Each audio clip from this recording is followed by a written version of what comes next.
తారను గగన్ పెళ్లి చేసుకుంటాను అనగానే భూమి తప్ప నా కోడలుగా ఇంకొకరు ఎవ్వరూ ఉండకూడదు. గగన్ భార్య ఎన్ని జన్మలకైనా భూమే అవ్వాలి. తార నా ఇంటి కోడలు అవ్వకూడదు అని శారద అయితే మనసులో అనుకుంటూ దానికోసం ఎంత దూరమైనా వెళ్తాను, గగన్ను కూడా ఎదిరిస్తాను అనేసి అనుకుంటూ ఉంటుంది. నువ్వు చేసేది మంచి పద్ధతి కాదు గగన్. నేను చెప్పేది విను. కోడలు ఉండగా మళ్ళీ నువ్వు పెళ్లి చేసుకోవడం చాలా తప్పు అనేసి శారద ఎంత చెప్తున్నా వినకుండా ఉంటాడు. ఇక పూరి అంటుంది, మనకన్నా అమ్మకు కోడలే ఎక్కువైంది అన్నయ్య. నా జీవితం బాగుండాలని అమ్మ కోరుకోవడం లేదు, భూమి జీవితం బాగుండాలని కోరుకుంటుంది అని పూరి అంటూ ఉంటుంది. పూరి మతుండే మాట్లాడుతున్నావా అని శారద అంటూ ఉంటుంది. తర్వాత గగన్ వైపు తిరిగి, గగన్ చెల్లి నన్ను అన్ని మాటలు అంటూ ఉంటే నువ్వేమీ మాట్లాడలేదు అంటే నువ్వు చాలా మారిపోయావు. అవునులే, మారిపోకపోతే నువ్వు మరో పెళ్లి చేసుకుంటానని ఎందుకంటావు? నా గగన్ ఇలాంటి వాడు కాదు, నా గగన్ మారిపోయాడు అని శారద అయితే బాధపడుతూ ఉంటుంది. ఇక ఒక పక్క అపూర్వ చెర్రీని జైలుపాలు చేయాలనేసి ఇక రహస్యంగా లిల్లీని దాచిపెట్టేస్తుంది. ఎక్కడ నిజం చెప్పేస్తుందో అనేసి.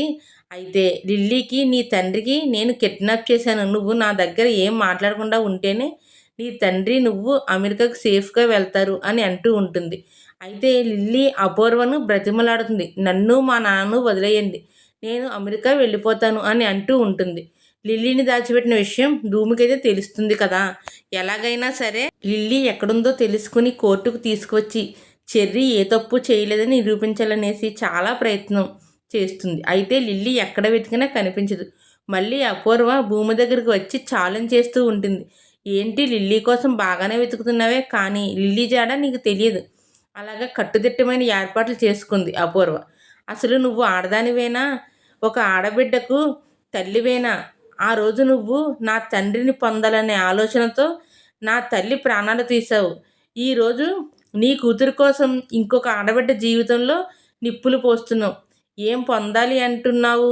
మీ నాన్న అంటే నాకు ప్రేమ, దానికి ప్రేమ అని పేరు పెట్టకండి, పైచాచికం అంటారు, నీకు తెలియదా అని అపూర్వను భూమి అంటూ ఉంటే, ఏయ్ మా అమ్మని ఏమన్నా అంటే ఊరుకోను అని చైత్ర అంటూ ఉంటుంది. ఏంటి, మీ అమ్మ ఏదో మహాపతివ్రతలాగా మంచిదానిలాగా మీ అమ్మని అంటే ఊరుకోను అంటున్నావు?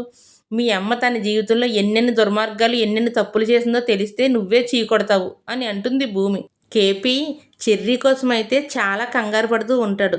ఇక మన వల్ల కాదు, బావతోని పని అవుతుంది, ఎలాగైనా సరే బావతో ఒక్కసారి మాట్లాడాలి మామయ్య అనగానే భూమి నీతో మాట్లాడు కదమ్మా అని అంటూ ఉంటే, నిజమే మామయ్య, నాతో మాట్లాడకపోవచ్చు కానీ నీతో అన్నా మాట్లాడతాడు కదా మామయ్య, ఒక్కసారి ప్రయత్నించు మామయ్య అని అంటూ ఉంటే, నీకన్నా నన్ను ఇంకా ఎక్కువ అసహించుకుంటాడమ్మా, అయినా తప్పదు కదా నా చిన్న కొడుకు కోసం అని కేపీ అంటాడు. గగన్ అయితే లాస్ట్ టైంలో కోర్టుకి లాయర్ని తీసుకుని వచ్చేస్తాడు. నిజ నిజాలు బయటపడాలి అంటే కనుక మీరు తప్పకుండా ఆ అమ్మాయిని తీసుకువచ్చి ప్రొడ్యూస్ చేయాలి అనేసి జడ్జి గారు కొంత సమయాన్ని ఇస్తారు. ఇక ఈ కేసు సాల్వ్ అవ్వాలంటే కనుక ముందుగా ఆ అమ్మాయిని తీసుకొచ్చి కోర్టులో ప్రొడ్యూస్ చేయండి అనేసి గగన్ తరపు లాయర్ అయితే చెప్తాడు.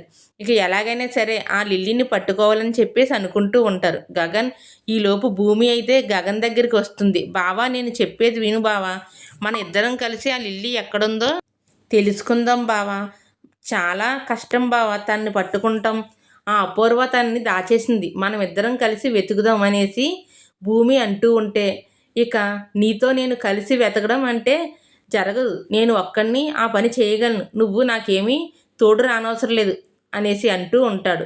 అది కాదు బావా, మన ఇద్దరం కలిసి ప్రయత్నం చేద్దాం బావా అని అంటూ ఉంటుంది భూమి. ఇక ఆ మాటలు ఏమీ గగన్ వినిపించుకోకుండా, అసలు నీతో నేను మాట్లాడే అనుకోవడం లేదు, ఇంకా నీతోని మళ్ళీ మా చెర్రీ గారిని రక్షించుకోవడానికి నీతో నేను అస్సలు రాను, ఎట్టి పరిస్థితుల్లోనూ జరగదనే జరగదు. ఇక గగన్ అదే కోపంగా వెళ్ళిపోతాడు కారులో. ఇక భూమి అలా నిస్సహాయంగా చూస్తూ ఉంటుంది. ఇక అదే సమయంలో అపూర్వ వస్తుంది. ఏంటి గగన్, మళ్ళీ నీతో కలిసిపోదామని అనుకుంటున్నావా? ఆహా, గగన్ నిన్ను ఎంత తొందరగా రాణిస్తాడని అనుకుంటున్నావా? నువ్వు ఈ వంకను పెట్టుకుని గగన్తో మళ్ళీ చెట్టాపట్టాలు వేసుకుని తిరుగుదాం అనుకుంటున్నావా? ఆ పప్పులేం ఉడకమని చెప్పేశాడా గగన్ అని ఎగతాళిగా మాట్లాడుతూ ఉంటుంది. అయ్యో అపూర్వ, ఎందుకు ఒప్పుకోడు, తనే ఒప్పుకుంటాడు. నాకు నువ్వు ఒక్కదానివే శత్రువు, నాకు అందరూ శత్రువులు కాదు, ఎందుకంటే నేను చాలా మంచిదాన్ని కాబట్టి నీకు అందరూ శత్రువులే. ఒక్క నీ కూతుర్ని ఆ గోరింటాయే నీ వైపు ఉంటారు. ఆ వెర్రి బొగలవాడు ఉన్నాడు కదా మా నాన్న నిన్ను గుడ్డిగా నమ్ముతున్నాడు, అంతేకాని నిజమైన నమ్మకం అనుకుంటున్నావా? అది మా నాన్న నమ్మకం కాదు, అది గుడ్డు నమ్మకం. ఈ ముగ్గురే ఉంటారు కానీ నాతో చాలామంది ఉంటారు. కాబట్టి నా బావ ఇంటికి వెళ్ళిన తర్వాత ఖచ్చితంగా నాకు ఫోన్ చేసి, భూమి, మన ఇద్దరం కలిసి వెతుకుదాం లిల్లీని అంటాడు. చూస్తూ ఉండు అని అంటుంది భూమి. అపూర్వతో ఛాలెంజ్ చేస్తుంది. ఇక గగన్ ఇంటికి వెళ్ళిపోయిన తర్వాత వాళ్ళ అమ్మకి కోర్టులో జరిగిన విషయం అంతా చెప్తాడు. అప్పుడు శారద అంటుంది, మరి భూమి చెప్పినట్లు చెయ్యొచ్చు కదా. ఇప్పటి వరకు భూమి చాలా చోట్ల తిరిగింది, ఎక్కడెక్కడ తిరిగిందో తెలియదు కదా, తనకే కదా తెలుసు.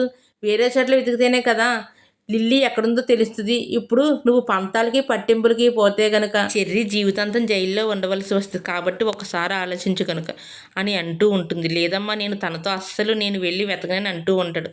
నీకు తమ్ముడు ముఖ్యమా లేకపోతే కనుక నీ పట్టింపు ముఖ్యమా? ఏది ముఖ్యమో? వాడికి నువ్వంటే ప్రాణం రా, నువ్వు లేకపోతే వాడు ఉండలేడు అంటాడు.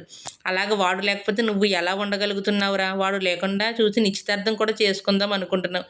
ఒరే గగన్, నీ కోసం ప్రాణం పెట్టేవాడు రా, అందుకే అపూర్వ నీకు వాడిని దూరం చేద్దాం అనుకుంటుంది అనేసి అంటుంది.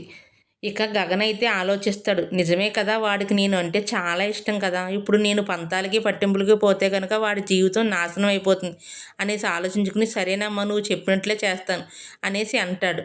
తర్వాత ఇక భూమికి ఫోన్ చేస్తాడు గగన్.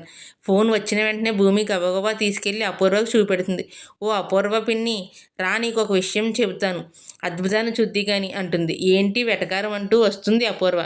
ఇదిగో గగన్ బావ ఫోన్ చేస్తాడని చెప్పానా? ఫోన్ చేశాడు.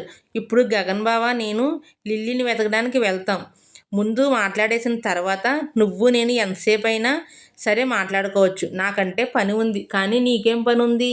ఉండు అనేసి అపూర్వకి చెప్పి, బావా ఏంటి చెప్పు అంటుంది. అనేటప్పటికల్లానే, సరే అయితేనే మనం ఇద్దరం కలిసి వెతుకుతాము, నువ్వు గుడి దగ్గరికి వచ్చే, అక్కడ ఇద్దరం కలిసి మాట్లాడుకుని ఇంకా ఎక్కడ వెతుకుదాం అనేసి మాట్లాడుకుందాం అనేసి గగన్ చెప్తాడు. సరే బావ, నేను ఇప్పుడే బయలుదేరి వస్తున్నాను అని అంటుంది భూమి. అన్న తర్వాత ఇంకా ఫోన్ పెట్టేసిన తర్వాత, ఇప్పుడు బావ నేను గుడి దగ్గరికి వెళ్తున్నాం, అలాగే గుడి దగ్గర నుంచి అలా వెళ్ళి కలిసి లిల్లీని వెతుకుని వస్తాం, చెర్రీని ఎలాగైనా జైల్లోని తీసుకుని వస్తాం, మా గగన్ బావ మనసులో మళ్ళీ స్థానాన్ని పొందుతాను అని చెప్పి అంటుంది. నువ్వు ఇప్పుడు ఇంటి నుంచి బయటికి వెళ్తేనే కదా నేను ఇప్పుడు బయటికి వెళ్ళనివ్వను కదా అంటుంది. నువ్వు ఆపితే నేను ఆగుతానా అంటుంది భూమి. మీ నాన్న ఆగమంటే ఆగుతావు కదా అనేసి బావా అనేసి శరశ్చంద్రని పిలుస్తుంది. శరశ్చంద్ర వచ్చి ఏంటి అని గబగబా వచ్చేస్తాడు. భూమి బయటికి ఆ గగన్తో కలిసి ఆ లిల్లీని వెతకడానికి వెళ్తుందంట అని చెప్తే, ఏ భూమి వెళ్తున్నావా? వెళ్తున్నాను నాన్న, ఇందులో రహస్యాలు ఏమీ లేవు, నేను మా ఆయనతో కలిసి ఆ లిల్లీని వెతకడానికి వెళ్తున్నాను. నువ్వు వెళ్ళడానికి వీల్లేదు నాన్న, నువ్వు చెప్తే నేను వినే రోజులు ఎప్పుడో దాటిపోయాయి, కాబట్టి నువ్వు చెప్పవద్దు, నేను వినవద్దు. ఇక నేను వెళ్తున్నాను, వెళ్ళేది ఆగడం మాత్రం లేదు, నేను వెళ్ళేది నా భర్తతోనే కదా, నా భర్తతో నేను వెళ్తున్నాను, వెళ్ళొద్దు అని అంటావా? నీ మాట విని నేను ఎలా ఆగుతాను అనుకుంటున్నావు చెప్పు. కాబట్టి నువ్వు చెప్పవద్దు, నేను వినవద్దు, వెళ్ళి వస్తాను నాన్న, తొందరగా వచ్చేస్తాను, నువ్వేమీ కంగారు పడిపోకు. అంతవరకు అపూర్వ పిన్ని నీకు ఏం చెప్తుందో కదా, నా మీద ఏదో ఒకటి చెప్తూనే ఉంటుంది కదా, అందుకనేసి ఆ పిన్ని చెప్పేవన్నీ, నా సవతి తల్లి చెప్పేవన్నీ వింటూ ఉండు. ఈలోపు నేను బావతో అలా వెళ్ళి వచ్చేస్తాను.